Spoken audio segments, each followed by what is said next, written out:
Nous devons nous rendre compte que ce n'est pas toujours évident de parler des thèmes comme ça. Nous voulons nous consacrer nous-mêmes entre les mains du Seigneur, une fois de plus, consacrer ces instants et nous voulons être nous-mêmes dans l'esprit de ce séminaire afin que ça ne soit pas seulement des moments où nous sommes là pour juste emmagasiner des choses, mais où effectivement nous avons des victoires, où effectivement nous gagnons des batailles par la grâce du Seigneur. C'est ainsi que nous allons vraiment nous tourner vers le Seigneur pendant quelques minutes pour lui parler, pour nous consacrer nous-mêmes à lui.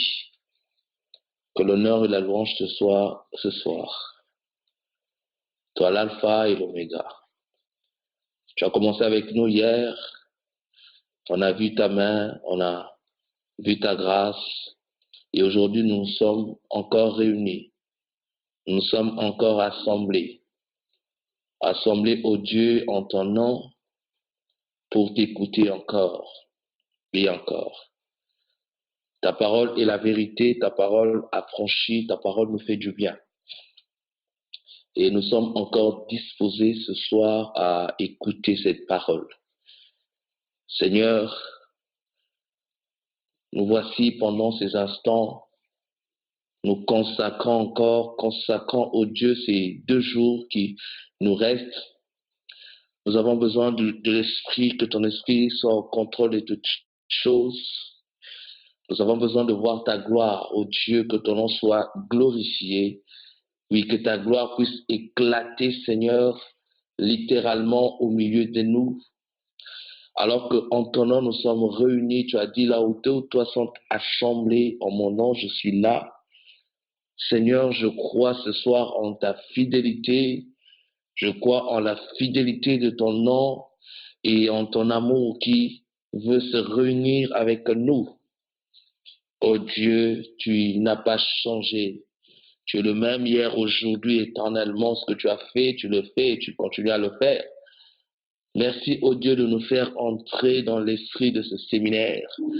Car nous ne sommes pas là, oh Dieu, simplement pour écouter des choses que nous allons plus tard oublier, mais nous sommes là pour vraiment connaître ce que c'est le combat, mais aussi bien plus pour expérimenter ta victoire, pour connaître la victoire dans le combat et dans les batailles.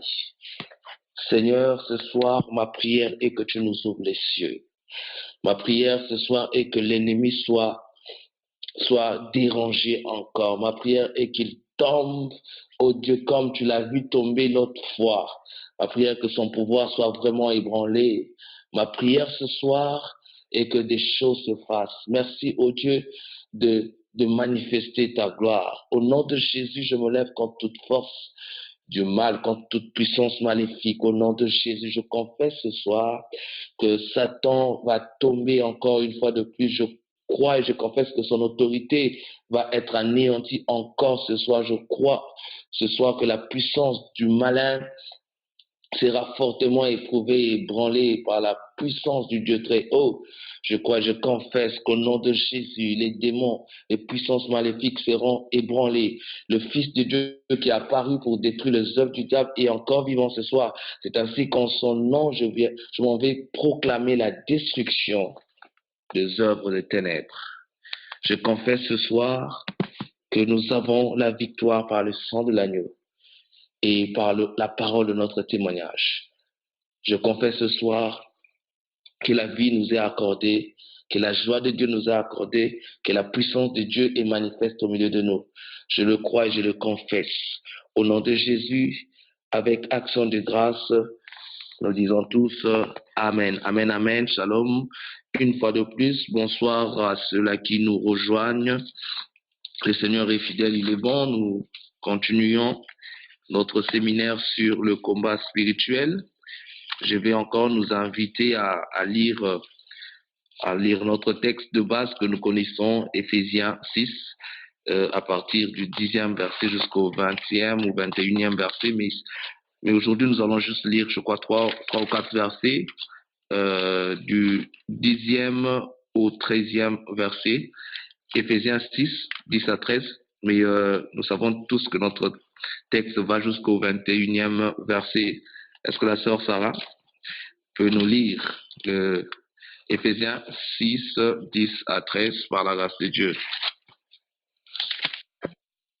Amen. Shalom à tous. Éphésiens 6, versets 10 à 13. Je dis la parole de Dieu au nom de Jésus. Au reste, fortifiez-vous dans le Seigneur et par sa force toute puissante. Revêtez-vous de toutes les armes de Dieu afin de pouvoir tenir ferme contre les ruses du diable. Car nous n'avons pas à lutter contre la chair et le sang, mais contre les dominations, contre les autorités, contre les princes de ce monde de ténèbres, contre les esprits méchants dans les lieux célestes. C'est pourquoi prenez toutes les armes de Dieu afin de pouvoir résister dans le mauvais jour et tenir ferme après avoir tout surmonté. Parole du Seigneur. Alors, j'étais en train de dire que hier, nous avions commencé notre séminaire sur le combat spirituel. Alors, nous nous sommes déjà mis d'accord sur la définition du concept. Nous avons dit que le combat spirituel était semblable à une lutte. Une lutte. Alors, une lutte, c'est ce combat ou bien c'est ce sport que nous connaissons tous où deux personnes essaient de se terrasser. Ainsi, le combat spirituel, c'est une lutte, une véritable lutte spirituelle où l'ennemi essaye de renverser tout celui qui s'appelle enfant de Dieu. Parce que tout simplement, l'enfant de Dieu représentait un réel risque. Parce que tout simplement, un enfant de Dieu représentait une menace pour le monde des ténèbres. Ainsi, l'ennemi veut à tout prix renverser cet enfant de Dieu. Cet enfant de Dieu qui est la lumière du monde est une menace pour le monde des ténèbres parce que la lumière chasse les ténèbres. On a aussi dit que le combat spirituel était semblable à une bataille armée, comme le font les militaires, une expédition militaire, où il y a des attaques, il y a aussi un territoire à défendre, parce que dans les expéditions militaires, il est question d'attaquer soit l'ennemi ou encore de défendre son territoire. Alors, l'enfant de Dieu se retrouve dans un combat pareil où il est obligé de défendre le territoire que Dieu lui a donné, ou bien que Dieu nous a donné, ou encore il est obligé d'attaquer l'ennemi là où il pense que l'ennemi est en train d'occuper illégalement un territoire qui est à Dieu. Alors, le combat spirituel, c'est aussi la guerre, c'est une situation de conflit entre deux nations, la nation divine et le monde des ténèbres. Donc, l'Église qui est la nation de Dieu est en conflit avec le monde des ténèbres. Nos intérêts ne se rencontrent pas avec les intérêts de l'ennemi. C'est ainsi que les deux royaumes sont toujours en conflit, le royaume de Dieu et le royaume de l'ennemi. Ainsi, tout enfant de Dieu qui se retrouve dans le royaume de Dieu est ipso facto en conflit avec le royaume des ténèbres. Donc, ce n'est pas d'abord une question de faire une chose ou de ne pas faire, mais c'est une question d'appartenir.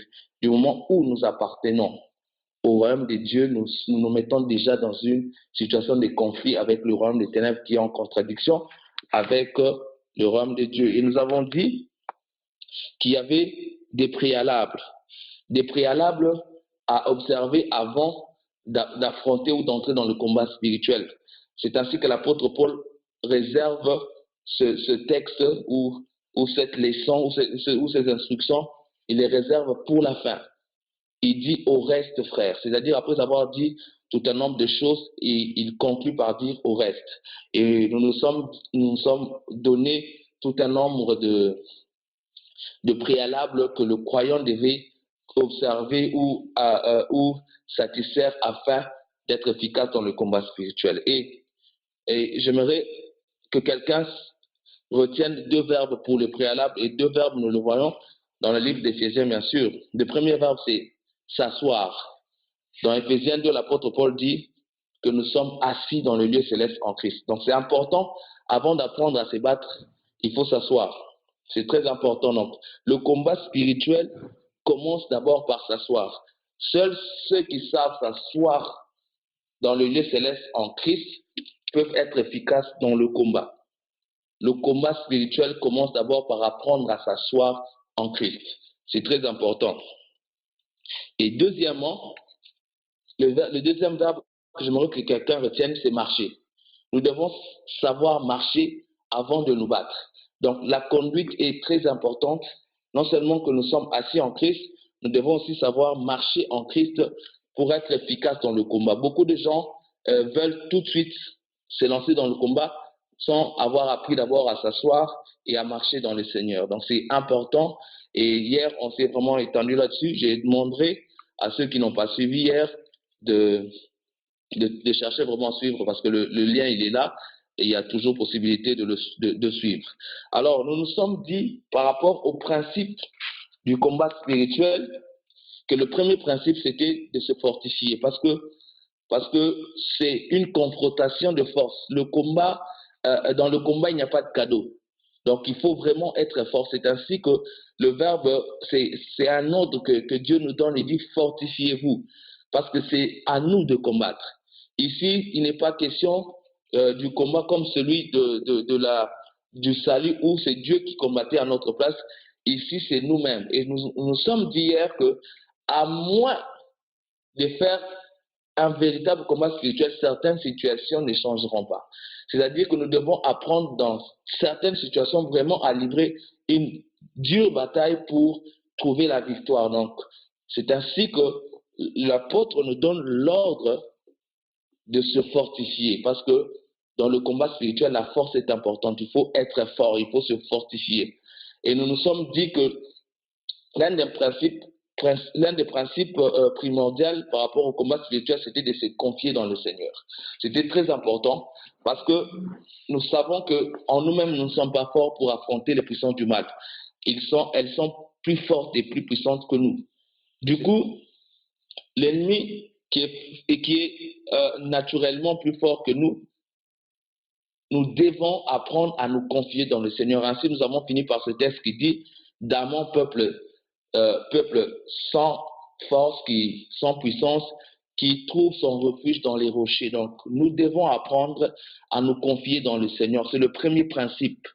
Ceux-là qui se confient en eux-mêmes ne sauront pas être efficaces parce que l'ennemi nous connaît mieux et il sait toujours entrer par nos failles. Du coup, lorsqu'on s'appuie sur soi-même, c'est difficile d'être victorieux dans le combat. Seuls ceux-là qui s'appuient totalement sur le Seigneur peuvent connaître la victoire dans le combat.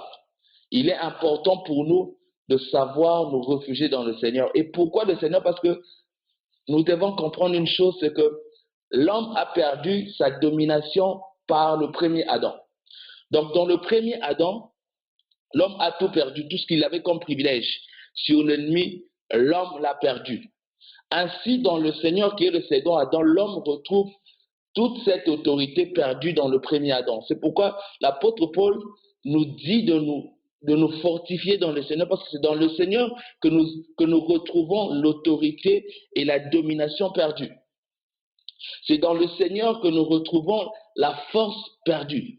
C'est dans le Seigneur que nous retrouvons notre position. Et nous savons tous que le Seigneur a été souverainement élevé, qu'il lui a été donné le nom qui est au-dessus de tout nom, afin qu'au nom de Jésus, tout genou fléchisse dans le ciel, sous la terre, et que toute langue confesse que Jésus-Christ est Seigneur à la gloire de Dieu le Père. Afin que tout genou fléchisse et que toute langue confesse. Jésus-Christ a été élevé au-dessus de toute puissance, de toute domination. Et la bonne nouvelle, c'est que nous sommes assis avec lui dans le lieu céleste à la droite du Père. S'il a été élevé à la droite de Dieu au-dessus des puissances, de domination des autorités, nous devons comprendre qu'il n'a pas été élevé seul. Nous sommes en lui, nous avons été annexés à lui, à tel point que son histoire est devenue la nôtre. Si lui, il est au-dessus des puissances de domination des autorités, nous devons comprendre qu'en lui, nous sommes aussi au-dessus. Ainsi, nous devons apprendre à nous positionner dans le Seigneur pour avoir de la victoire. Et j'étais en train de dire hier que se battre ne suffit pas. Dans le combat, la stratégie a une place de choix. Et beaucoup de gens ont gagné des guerres, non pas parce qu'ils avaient beaucoup d'armes, non pas parce qu'ils avaient beaucoup de militaires, mais parce qu'ils avaient une bonne stratégie. Et nous avons dit que notre stratège à nous, c'est le Seigneur. C'est le Seigneur qui a les meilleures stratégies parce qu'il est le chef de l'armée de l'Éternel. C'est lui qui connaît, qui sait et qui connaît toutes choses, qui sait comment l'ennemi peut jouer, peut manigancer des choses. Ainsi, lorsque nous nous appuyons sur lui, nous pouvons être sûrs de la victoire. Et nous voulons nous rappeler ici l'affaire de Josué qui va affronter Haï, la ville d'Haï, parce que tout simplement c'était une petite ville. Josué s'est dit sûrement qu'on n'a pas besoin de sortir avec toute l'armée.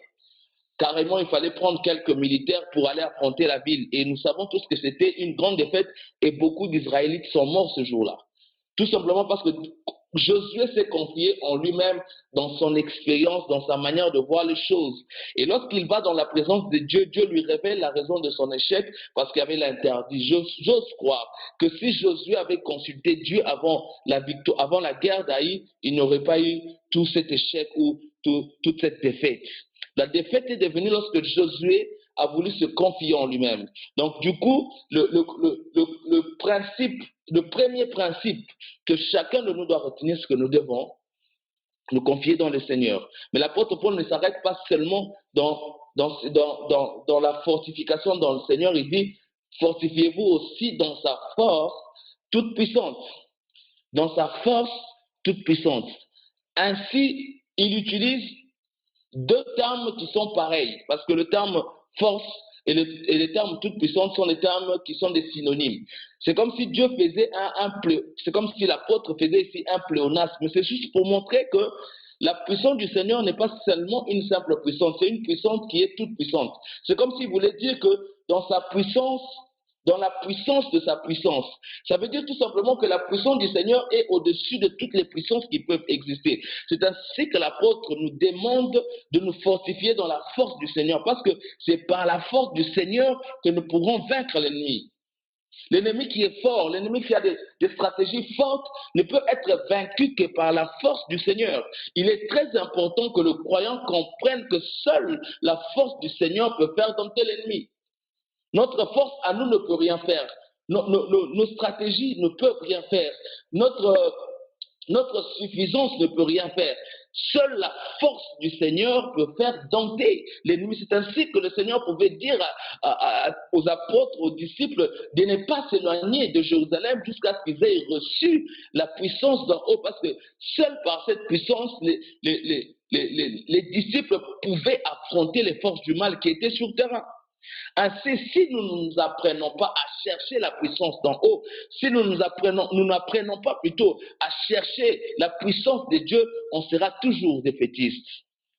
Nous devons nous fortifier dans le Seigneur, mais aussi nous fortifier dans sa force toute puissante. Et j'aimerais ici nous amener dans une histoire, dans une histoire de la Bible, des évangiles, où nous voyons carrément la puissance du Seigneur et les dons du Seigneur agir avec efficacité. Nous sommes dans Luc chapitre 10, à partir du 17e verset jusqu'au 20e verset. Je vais lire pour nous tous. La Bible dit, les 70 revinrent avec joie, disant, Seigneur, les démons même nous sont soumis en ton nom. Luc 10, 17 à 20. Luc 10, 17 à 20. Je vais lire pour nous tous. Les 70 revinrent avec joie, disant, Seigneur, les démons même nous sont soumis en ton nom. Jésus leur dit, je voyais Satan tomber du ciel comme un éclair. Voici, je vous ai donné le pouvoir de marcher sur les serpents et sur les scorpions et sur toute la puissance de l'ennemi. Et rien ne pourra vous nuire. Cependant, ne vous réjouissez pas de ce que les esprits vous sont soumis, mais réjouissez-vous de ce que vos noms sont écrits dans les cieux. Shalom, shalom.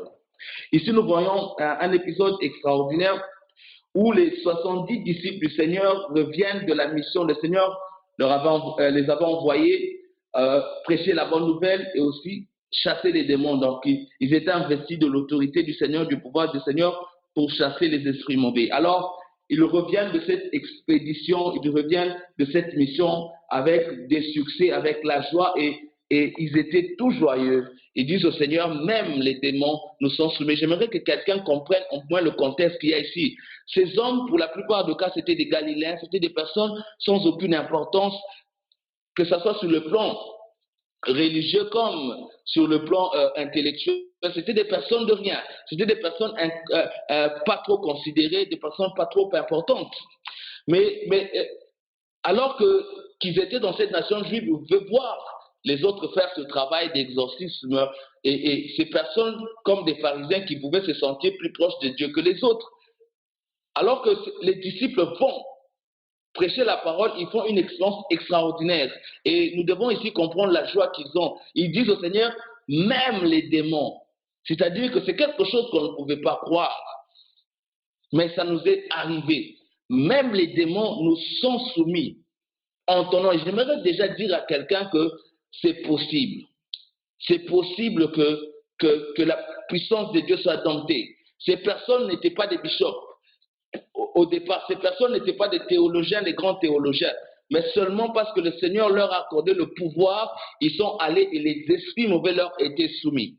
Ces personnes qui pouvaient en avant être, plutôt en amont être esclaves des esprits mauvais, se sont vus être maîtres des puissances maléfiques. Ainsi, ils rentrent avec cette joie et cette joie doit être donnée à tout disciple du Seigneur. La Bible dit, voici les signes qui accompagneront tous ceux qui auront cru. Alors que, voici les signes qui accompagneront ceux qui auront cru. En mon nom, ils chasseront les démons. Et c'est cette expérience, les apôtres ou bien les disciples que le Seigneur envoie font cette expérience bien avant la crucifixion. Ils font cette expérience bien avant la résurrection d'entre les morts. Alors qu'ils font cette expérience, ils sentent que c'est quelque chose de glorieux. Ils viennent devant le Seigneur pour dire, même les démons nous sont soumis en ton nom. Mais remarquez la réaction du Seigneur. Et ça, j'aime. La Bible dit au verset 18, Jésus dit, je voyais Satan tomber du ciel comme un éclair. Et ils ont chassé les démons sur la terre. Mais ils ne savaient pas que ce qu'ils étaient en train de faire sur la terre, alors qu'ils ne voyaient que les démons sortir, il y avait un impact dans le monde spirituel. Le fait que ces disciples étaient en train de chasser les démons sur la terre a fait tomber Satan. Le Seigneur dit, je voyais. Je voyais là, c'est vraiment lié. Et lorsque vous lisez le contexte, c'est vraiment lié à l'activité des apôtres. Alors que les apôtres étaient en train de chasser les démons sur la terre, Satan était en train de tomber. Il y avait une perte d'autorité dans le monde spirituel. J'aimerais dire à quelqu'un que la question du combat spirituel est tellement sérieuse. C'est une question qui fait tomber, qui fait ébranler le royaume des ténèbres. C'est pourquoi Satan sent que chaque enfant de Dieu est une menace. Et j'aimerais que quelqu'un soit conscient qu'on peut faire tomber Satan. Il dit, je voyais Satan tomber. Et ce qui est extraordinaire, c'est que Satan ne tombe pas par le ministère du Seigneur directement. C'est par les disciples, alors que le Seigneur va envoyer ses disciples, alors qu'ils sont en train de chasser les démons. Le fait qu'eux sont en train de chasser les démons sur la terre et en train d'ébranler les puissances maléfiques.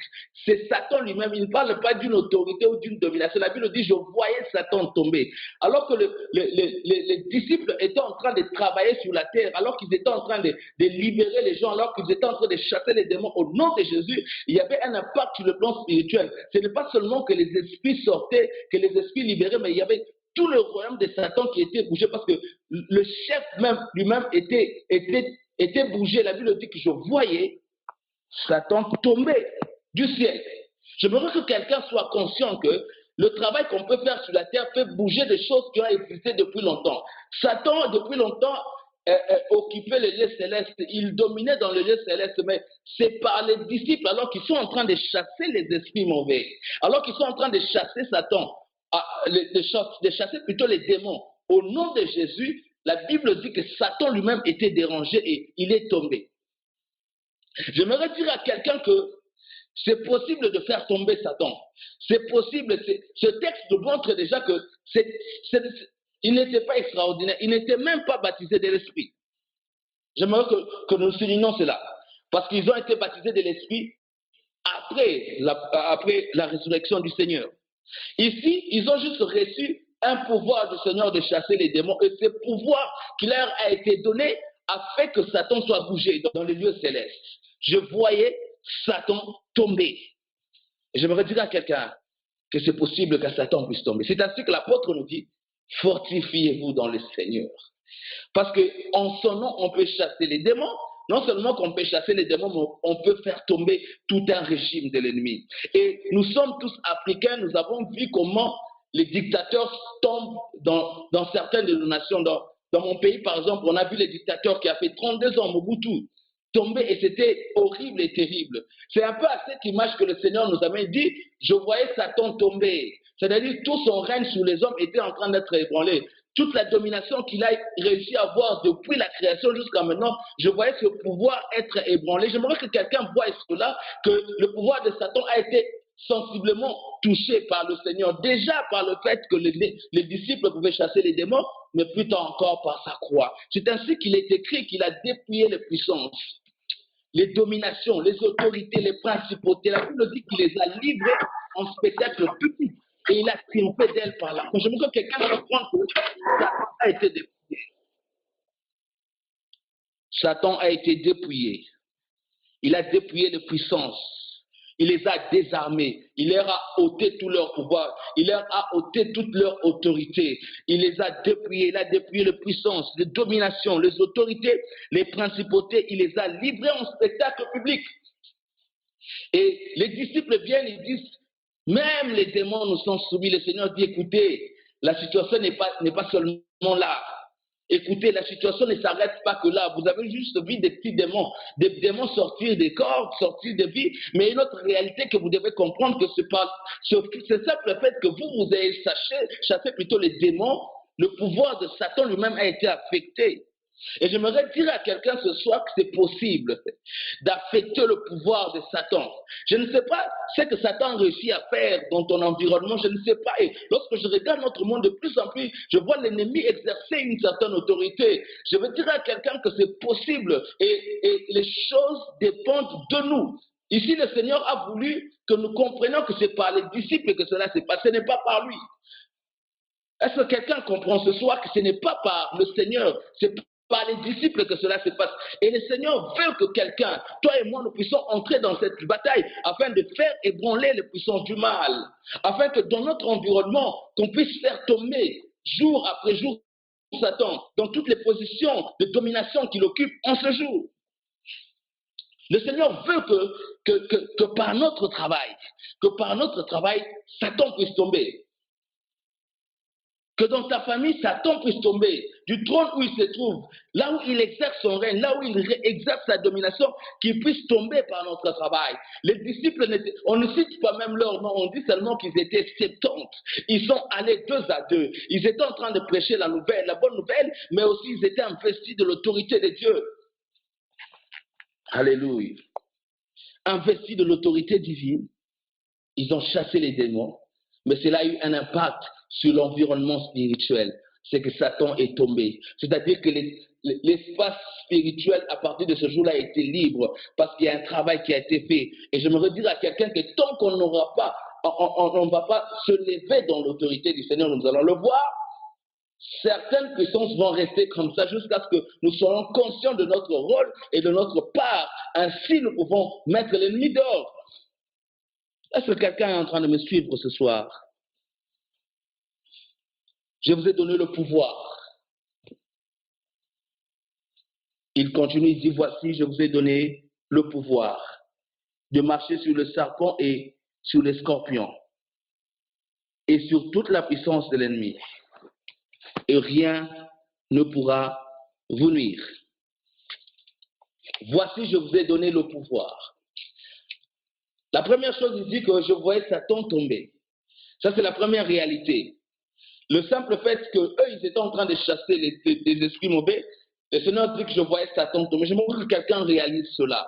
Que ce n'est pas seulement une affaire qui se passe sur la terre, mais même dans la dimension spirituelle, les choses doivent tomber. Et deuxièmement, il dit, je vous ai donné le pouvoir de marcher sur le serpent, sur le scorpion, sur toute la puissance du diable.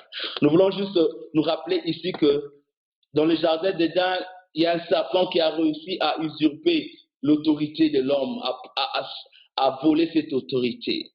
Mais ici, c'est comme si le Seigneur redonnait la même autorité, ou même plus que cela, à l'homme. Il dit, je vous ai donné. Il parle aux hommes qui ne sont pas comme le premier Adam, parce que ces hommes ont été marqués par le péché. Mais regardez la grâce de Dieu ici. C'est comme si le Seigneur rétablissait l'homme dans son autorité, dit, je vous ai donné. J'aimerais dire à quelqu'un ce soir qu'il y a une autorité qui est donnée aux disciples du Christ sur les puissances, plutôt sur les serpents et sur les scorpions, sur toute forme de danger. Je demande que quelqu'un réalise que c'est une question d'autorité d'abord. Le combat spirituel s'exerce d'abord par l'autorité. C'est ainsi que l'apôtre dit, fortifiez-vous dans le Seigneur. Se fortifier dans le Seigneur, c'est d'abord prendre l'autorité que le Seigneur nous donne, avant de connaître la puissance. Parce que bien souvent, on se contente plutôt comme le fils de Séba, juste à chasser les esprits par le nom de Jésus, mais on ne comprend pas la notion de l'autorité. Est-ce que nous avons l'autorité de le faire? Je vous ai donné l'autorité. Je vous ai donné le pouvoir. Le terme traduit par pouvoir veut dire autorité, exousia. C'est le même terme que nous retrouvons quand la Bible dit à tous ceux qui l'ont reçu, à ceux qui croient en son nom, il a donné le privilège ou le pouvoir de devenir les enfants de Dieu. C'est le même terme ici. Il dit, je vous ai donné l'autorité. La première autorité, c'est de naître, d'être enfant de Dieu, mais une autre autorité, c'est de marcher sur les serpents comme sur les scorpions. J'aimerais que quelqu'un réalise que nous avons cette autorité en Christ de dominer sur les scorpions, sur les serpents, sur tout ce qui pouvait inoculer le venin dans notre vie, tout ce qui pouvait nous mordre et nous faire mal. La Bible dit, je vous ai donné le pouvoir de marcher sur, de piétiner, de dominer. Alors que l'homme avait perdu sa domination à cause du péché, à cause de Christ, l'homme retrouve cette autorité. J'aimerais que quelqu'un soit réveillé dans son esprit que ces choses-là qui essaient de te dominer, toi, tu as le pouvoir, tu as l'autorité de dominer sur eux au nom de Jésus. L'autorité d'abord, avant de connaître la puissance. Et le Seigneur dit une chose, il compare dans ce texte l'autorité et la puissance. Il dit quoi? Je vous ai donné le pouvoir de marcher sur le serpent, sur le scorpion et sur toute la puissance de l'ennemi. Toute la puissance. Il prend toute la puissance de l'ennemi, il dit que la puissance de l'ennemi est en dessous de l'autorité qu'il donne à ses enfants. J'aimerais que quelqu'un fasse la distinction entre l'autorité et la puissance. La puissance, certes, aide l'autorité à s'affirmer, mais l'autorité précède d'abord la puissance. Qu'est-ce que je veux dire? Un général d'armée a d'abord l'autorité avant d'avoir la puissance. C'est-à-dire, avant d'avoir les armes, il faut d'abord que tu sois général, que tu aies ce poste-là. Ce poste-là, c'est cette autorité qu'on te donne. On dit de toi, on te nomme par exemple le général. On te donne ce grade. Ce grade, c'est comme une autorité qu'on te donne.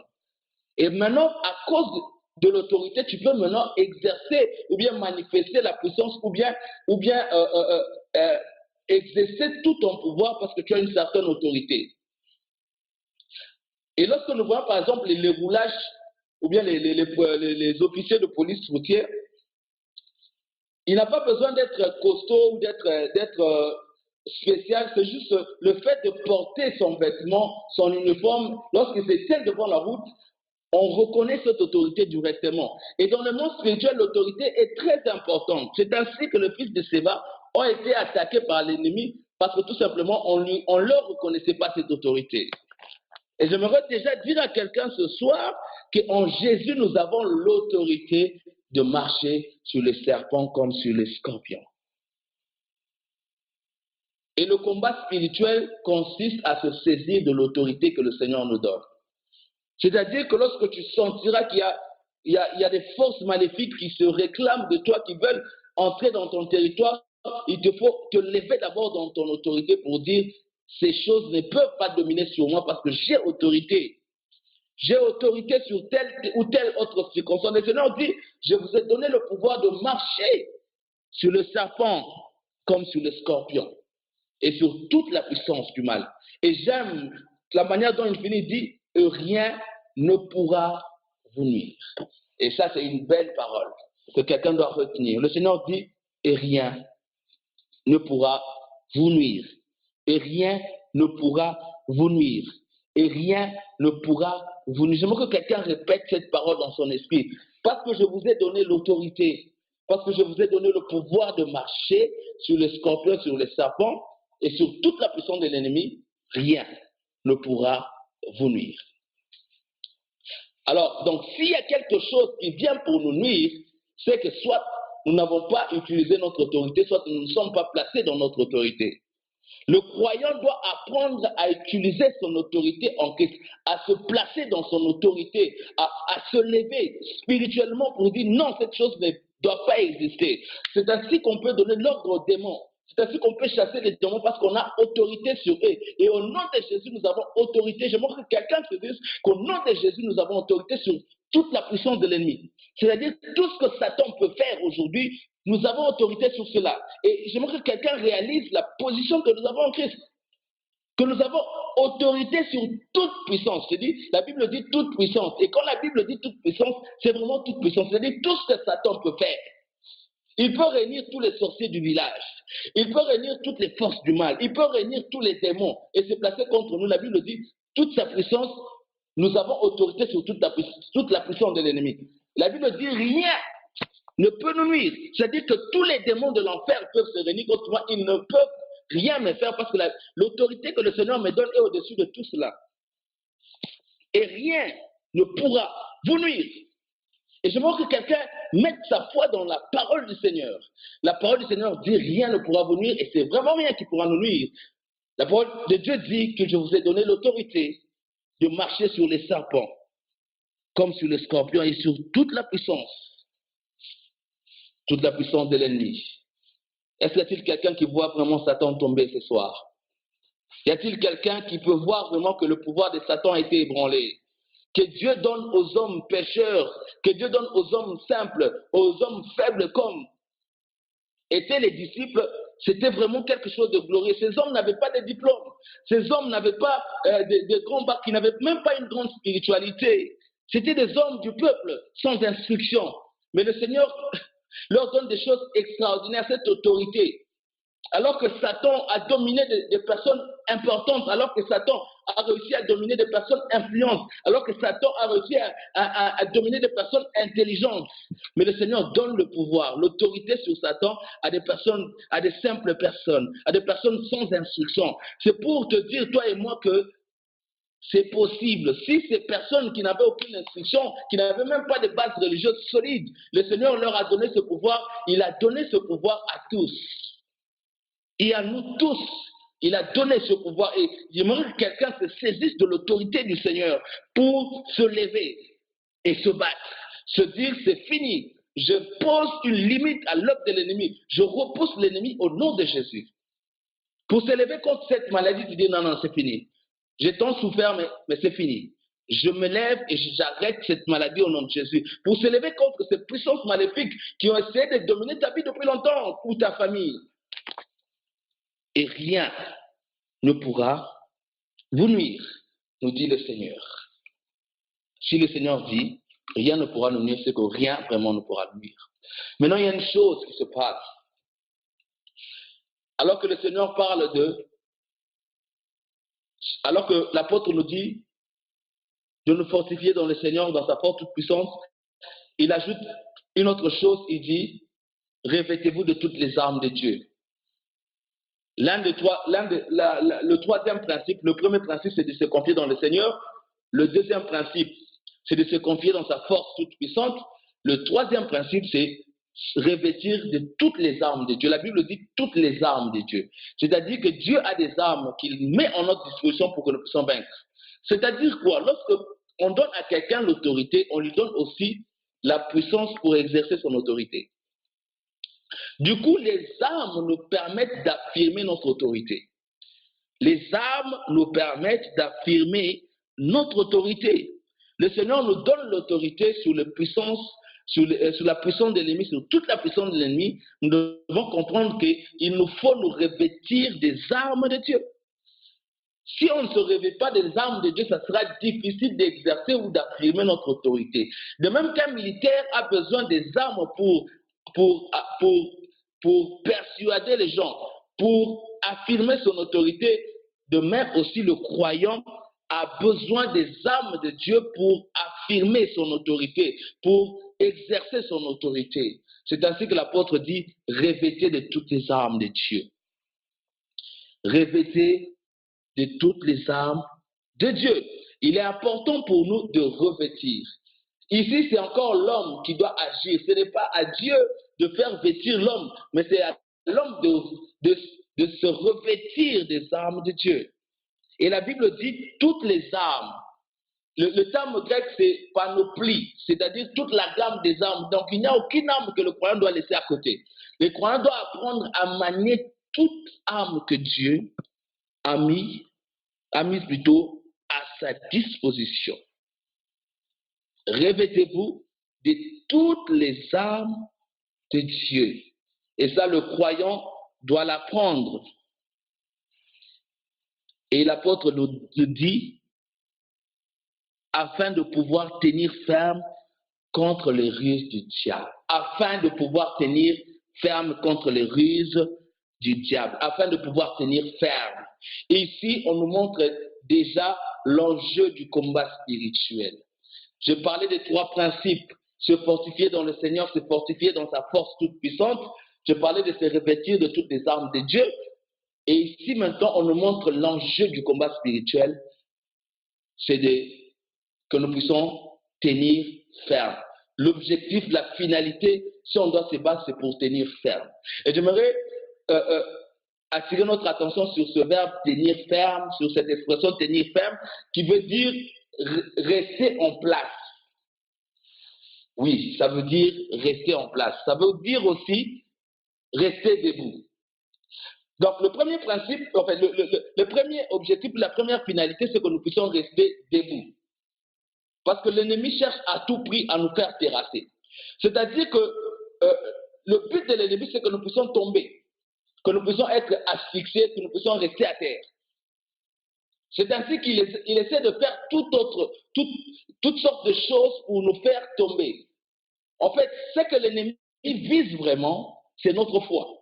Et j'aimerais dire que l'enjeu du combat spirituel, c'est la foi. Ce que l'ennemi vise vraiment à voler dans la vie du croyant, c'est la foi. Parce que c'est par la foi que le croyant accomplit toutes choses. C'est ainsi qu'on dit par la foi Noé, par la foi Abraham, par la foi Isaac, par la foi Jacob, par la foi Moïse, par la foi. Vous verrez que tous ces hommes avaient un point commun, leur foi. Ainsi, Satan qui sait que la foi est l'élément par lequel le croyant accomplit de grandes choses pour Dieu, ce que l'ennemi veut à tout prix voler, c'est cette foi. C'est ainsi qu'il n'attaque pas le croyant directement parce que le croyant a une autorité sur lui. C'est ainsi qu'il passe par la ruse. C'est ainsi que la Bible parle de la ruse. Parce que c'est le seul moyen qui nous reste pour reprendre autorité sur les enfants de Dieu. Il sait que s'il vient par la force, nous avons autorité sur lui. Et tout ce qu'il peut faire, c'est de nous séduire. Parce que la ruse veut dire des moyens de séduction. Il va trouver des moyens de séduction pour essayer de nous séduire, pour essayer de nous voler ce qui triomphe de lui. La Bible dit que la victoire qui triomphe du monde, c'est notre foi. Ainsi, l'enjeu du combat spirituel, tout ce que l'ennemi essaie de faire, c'est d'ébranler notre foi. Et j'aimerais dire à quelqu'un, l'ennemi peut réussir à prendre ton boulot, il peut réussir à prendre ta maison, il peut réussir à prendre les choses du monde. Tant qu'il n'a pas encore pris ta foi, c'est que tu es encore dans le combat. C'est que tu es encore dans ce combat et tu ne t'as pas encore vaincu. Il ne te vaincra que dans la mesure où ta foi part. Ainsi, la plus grande chose à protéger et à préserver dans le combat spirituel reste la foi. C'est pourquoi l'apôtre Paul dit, j'ai combattu le bon combat, j'ai gardé la foi. J'aimerais que quelqu'un qui me suit ce soir, à la fin de sa vie, après avoir regardé tous les combats que tu as menés, que tu dises, j'ai gardé la foi. J'ai peut-être perdu telle ou telle autre chose. J'ai peut-être perdu un véhicule, j'ai peut-être perdu mon boulot à un moment, mais j'ai gardé la foi. La foi est l'enjeu du combat spirituel. Bien aimé, l'enjeu du combat spirituel, ce n'est pas le mariage, malheureusement. L'enjeu du combat spirituel, ce n'est pas le boulot. L'enjeu du combat spirituel, ce n'est pas la richesse. L'enjeu du combat spirituel, c'est la foi. Ainsi, le Seigneur qui parle à Paul dit à Pierre plutôt, dit Simon, Simon, le diable vous a réclamé pour vous cribler comme du blé. Il dit quoi? J'ai prié pour toi afin que ta foi ne défaille. Le Seigneur prie pourquoi? Il ne prie pas pour que l'onction n'est pas parfois. Il dit, je prie pour la foi. Pierre, Satan vous réclame, mais moi j'ai prié pour que ta foi ne défaille. Et quand toi tu seras converti, quand tu seras converti, affermis tes frères. La foi reste et demeure l'enjeu du combat spirituel. Tout ce que l'ennemi veut nous prendre, c'est notre foi. Et nous devons comprendre que c'est par cette même foi que nous allons le vaincre. C'est par cette foi que nous allons manifester la puissance de Dieu. C'est par cette foi que nous allons exercer toutes les armes de Dieu. C'est par la foi et encore par la foi. C'est ainsi que l'apôtre Paul dit, afin de tenir ferme. Le but final, c'est que nous puissions tenir ferme. Et une autre ça c'est dans la passage de rester debout. Tenir ferme veut aussi dire rester en place. Ok, rester en place. C'est-à-dire quoi? Qu'il y a un nombre de choses que Dieu nous a données. Un nombre de choses qui sont comme notre territoire. C'est comme notre place. Le combat spirituel, c'est de préserver notre place. C'est-à-dire que je n'accepterai pas que l'ennemi entre dans ce qui est à moi. Du moment où je sais que c'est la volonté de Dieu que j'ai telle ou telle autre chose, c'est de la volonté de Dieu que je sois dans telle ou telle autre chose, je n'accepterai pas que l'ennemi occupe le domaine que Dieu m'a donné. Le but du combat spirituel, c'est que nous puissions nous maintenir dans l'espace que Dieu nous a donné. Si Dieu veut que nous puissions gagner ce Congo pour lui, alors le combat spirituel consistera à garder le Congo pour Dieu. C'est ainsi que sur les armes du combat spirituel, il y a au moins 4 armes sur les 5 qui sont des armes défensives. Parce qu'il sera question de défendre le territoire que Dieu nous a donné. Le combat spirituel est d'abord défensif, c'est-à-dire nous allons défendre notre territoire. Ça veut dire que lorsque je me tiens devant un frère, une sœur qui est malade, il y a des esprits mauvais qui dérangent sa santé, je sais que la santé, c'est un domaine que Dieu nous a donné parce qu'il est écrit que dans ses meurtrissures, nous sommes guéris. C'est-à-dire que la guérison, c'est un domaine de Dieu. C'est quelque chose que Dieu nous a donné et j'ai le droit de dire à Satan de quitter parce que c'est un territoire qui est le nôtre. C'est ça le but du combat spirituel, c'est de tenir ferme, c'est de rester en place, c'est de garder notre position, c'est de se dire, connaissant la volonté de Dieu, ce domaine, Satan ne peut pas entrer. Si Dieu veut que je me marie et que je sens qu'il y a des puissances qui sont en train de combattre mon mariage, alors je peux me lever, connaissant mon territoire, pour dire, Satan, tu n'as pas le droit d'entrer ici. Est-ce que quelqu'un me saisit? Est-ce que quelqu'un me comprend? Donc il sera question de protéger notre territoire. Il sera question de défendre notre territoire parce que le but d'un militaire, c'est de défendre l'intégrité territoriale. C'est pourquoi l'armée est gérée par le ministère de la Défense. Parce que les militaires défendent l'intégrité territoriale. Et le croyant étant un soldat de Jésus-Christ doit défendre le territoire que Dieu lui donne. Si le bonheur et la grâce est ce territoire que Dieu m'a donné, je n'accepterai pas que l'ennemi puisse entrer et me voler mon bonheur et la grâce que Dieu me fait. Si la joie est un territoire que Dieu me donne, alors je n'accepterai pas que l'ennemi vienne semer la tristesse dans ma vie. C'est ainsi que je peux me lever pour le chasser du territoire. C'est ça le but du combat spirituel. Le combat consiste à chasser l'ennemi du territoire. Le but, c'est de rester en place. On ne va pas se déplacer tant que Dieu ne nous demande pas de se déplacer. Et le but de l'ennemi, c'est quoi? Soit de nous amener au-delà de nos territoires, soit de nous amener en deçà. Et c'est ça ce que la Bible appelle ruse. La ruse de l'ennemi, c'est quoi? C'est soit que nous puissions aller au-delà du territoire que Dieu a fixé pour nous, soit que nous puissions être en deçà de ce territoire.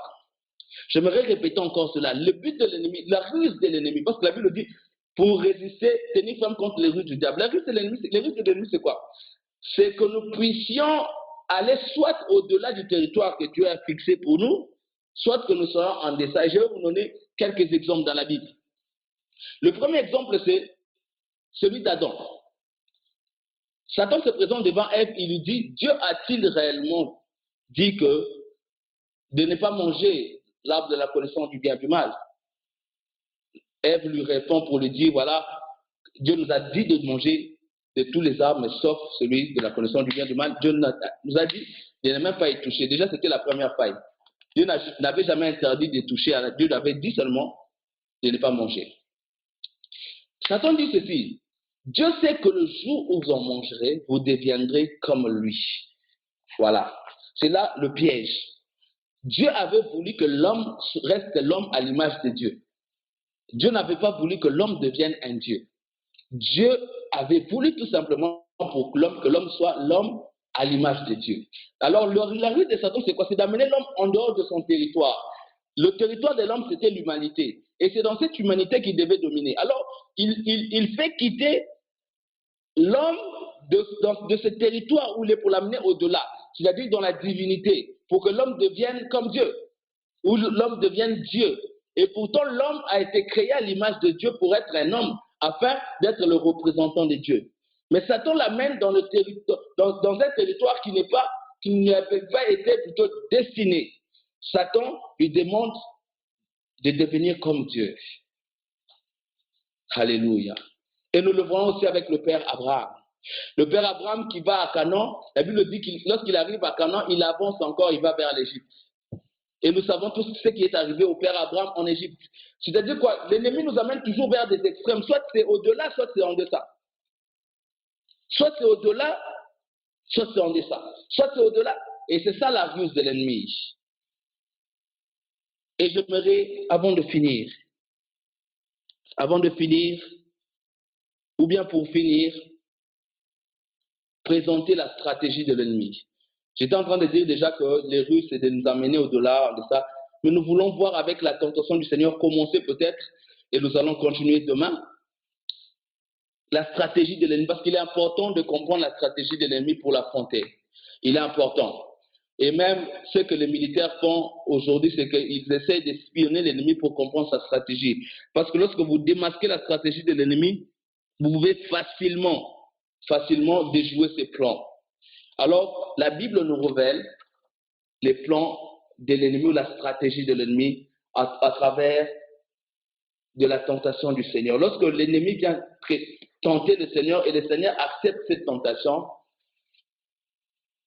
il dévoile tout de suite sa stratégie et ça peut nous aider à comprendre comment il agit pour que nous puissions être prudents, pour que nous puissions éviter tous les pièges qu'il essaie de mettre devant nous. Alors, Luc 4 ou Matthieu 4 nous parle de cet épisode que nous connaissons, la tentation du Seigneur. Luc 4, par exemple, à partir du 3e verset, la Bible dit, le diable lui dit, si tu es fils de Dieu, ordonne à cette pierre qu'elle devienne du pain. Jésus lui répondit, il est écrit, l'homme ne vivra pas de pain seulement. Le diable, l'ayant élevé, lui montra en un instant tout le royaume de la terre et lui dit, je te donnerai toute cette puissance et la gloire de ces royaumes, car elle m'a été donnée et je la donne à qui je veux. Si donc tu te prosternes devant moi, elle sera toute à toi. Jésus lui répondit, il est écrit, tu adoreras le Seigneur ton Dieu et tu le serviras lui seul. Le diable le conduisit encore à Jérusalem, le plaça sur le haut du temple et lui dit, si tu es fils de Dieu, jette-toi d'ici en bas, car il est écrit, il donnera des ordres à ses anges à ton sujet, afin qu'ils te gardent. Et ils te porteront sur les mains de peur que ton pied ne heurte contre une pierre. Jésus lui répondit, il est dit, tu ne tenteras point le Seigneur ton Dieu. Après l'avoir tenté de toutes ces manières, le diable s'éloigna de lui jusqu'à un moment favorable. Ce texte nous dévoile toutes les ruses de l'ennemi. La tentation du Seigneur est un dévoilement des ruses de l'ennemi. Et à partir de cette tentation, nous pouvons comprendre comment l'ennemi procède et comment le contrer. Parce que le Seigneur, s'il a vécu cette tentation, c'est en tant qu'homme qu'il a vécu pour montrer aux hommes le chemin de la victoire sur la tentation. Shalom, shalom. Pour donner aux hommes l'exemple de la victoire sur la tentation. Nous devons comprendre une chose, c'est que l'enjeu poursuivi par l'ennemi, c'est la foi. Et vous verrez que toutes les tentations ont trait avec la foi. Ce que l'ennemi voulait avoir, c'est la foi du Seigneur. dans son père. Alors, il commence par dire ceci. Si tu es fils de Dieu, si tu es fils de Dieu, change la pierre en pain. Alors que le Seigneur venait d'entendre une voix qui lui disait, tu es mon fils bien-aimé en qui je mis toute mon affection. Tu es mon fils bien-aimé, celui-ci est mon fils en qui j'ai mis toute mon affection.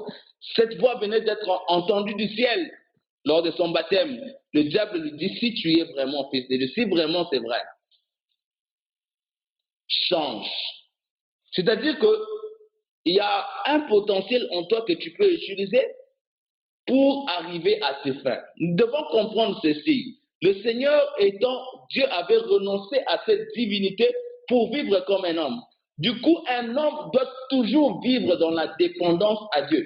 Ainsi, l'ennemi qui demande au Seigneur de changer la pierre en pain l'amène dans une vie d'indépendance pour que le Seigneur agisse par lui-même. Alors que s'il a été amené dans le désert, c'est par Dieu qu'il a été amené dans le désert. Ici, par rapport à la foi, c'est que l'ennemi amène le Seigneur, veut amener le Seigneur plutôt à oublier la foi. Et bien souvent, beaucoup d'enfants de Dieu mènent une vie où ils oublient la foi, ils oublient qu'ils dépendent de Dieu, ils oublient qu'ils doivent compter sur Dieu, ils oublient que quelle que soit la circonstance, même si je suis en capacité de faire une chose, je dois dépendre toujours de Dieu. Et la chose visée ici, c'est la foi. C'est-à-dire que l'ennemi veut amener le Seigneur à oublier sa foi.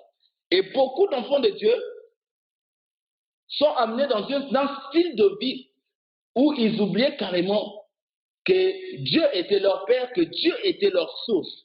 Et ça, c'est vraiment un travail de l'ennemi. Nous avons dit que nous voulons tenir ferme contre les ruses du diable. C'est une ruse du diable de nous amener dans une vie. Bien sûr qu'on va à l'église, mais quant à nos besoins, quant aux choses de la vie, on dépend de nous-mêmes. On ne sait pas trop compter sur Dieu, on ne sait pas trop compter sur le Seigneur, même par rapport au pain. C'est ce que le Seigneur veut nous dire ici, que l'homme ne vivra pas du pain seulement, mais de toute parole qui vient de la bouche du Seigneur. Ça veut dire quoi? Ça veut dire que même pour mon pain, j'ai besoin que Dieu parle. Est-ce que quelqu'un comprend? Le Seigneur dit à son temps, même pour mon pain, je n'ai pas besoin de changer la pierre en pain pour mon pain. C'est vrai que j'ai peut-être le pouvoir de le faire, mais parce que je suis un homme que je dois dépendre de Dieu, j'ai besoin que Dieu parle pour que j'aie mon pain. J'ai besoin que Dieu parle pour que j'aie mon pain. Je n'ai pas besoin de transformer la pierre en pain. Est-ce que quelqu'un est avec moi ce soir?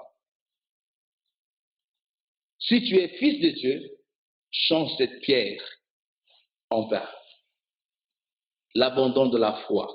J'aimerais vite passer, et nous allons le voir prochainement, la deuxième tentation, qui est la troisième ici, la deuxième tentation que Matthieu nous présente, c'est que le Seigneur est amené au-dessus du temple, à Jérusalem.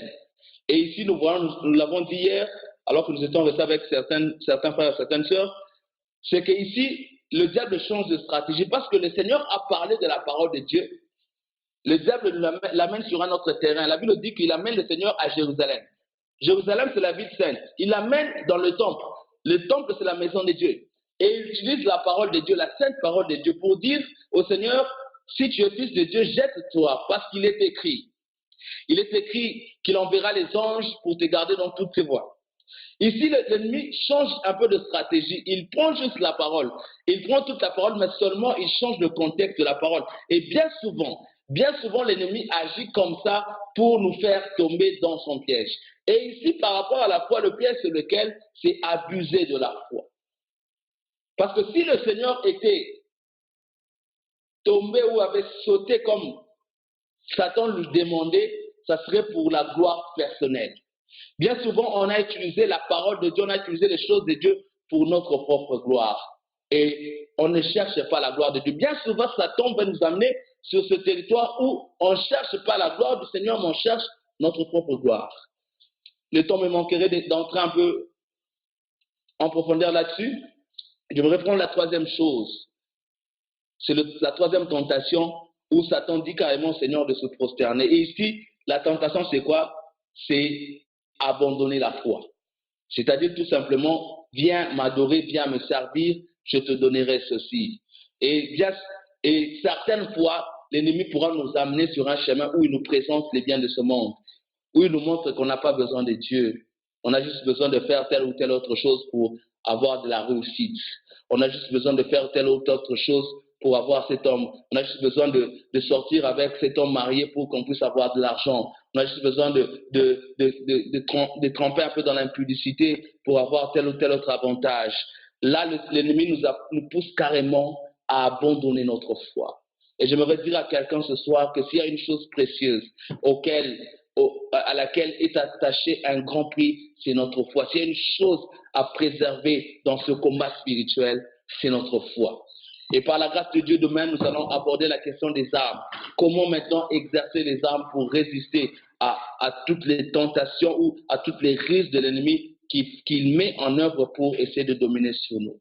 S'il y a quelque chose que quelqu'un doit retenir ce soir, c'est que nous avons le pouvoir de marcher sur le scorpion et sur les serpents. Et sur toute la puissance de l'ennemi, rien ne pourra mener. J'aimerais que quelqu'un, cette nuit, entre en prière pour s'élever contre tout ce qui a essayé de nuire à ta vie, pour essayer de marcher, pour essayer d'écraser, pour essayer de dominer. Pas essayer, mais pour dominer. J'aimerais que quelqu'un, cette nuit, se lève au nom de Jésus et regarde tous ces défis, toutes ces choses qui ont essayé de t'écraser, de te nuire, toutes ces choses qui ont essayé de t'anéantir, toutes ces choses qui ont essayé de te détruire. Est-ce que tu peux te lever au nom de Jésus et proclamer au nom de Jésus la victoire sur les ténèbres? Est-ce que tu peux te lever au nom de Jésus pour marcher sur toute la puissance de l'ennemi? La Bible dit, rien et rien ne pourra vous nuire. Que le Seigneur vous bénisse. J'aimerais que quelqu'un incline sa tête, que quelqu'un invoque le Seigneur, que quelqu'un se tourne vers Dieu cette nuit. J'aimerais que quelqu'un demande au Seigneur de t'ouvrir les yeux sur les territoires que tu devrais occuper. Il y a des choses que tu penses être la volonté de Dieu, pourtant Dieu n'est même pas là. Il y a des choses que des territoires que tu devrais occuper, que tu n'occupes pas encore, parce que tout simplement tu es distrait.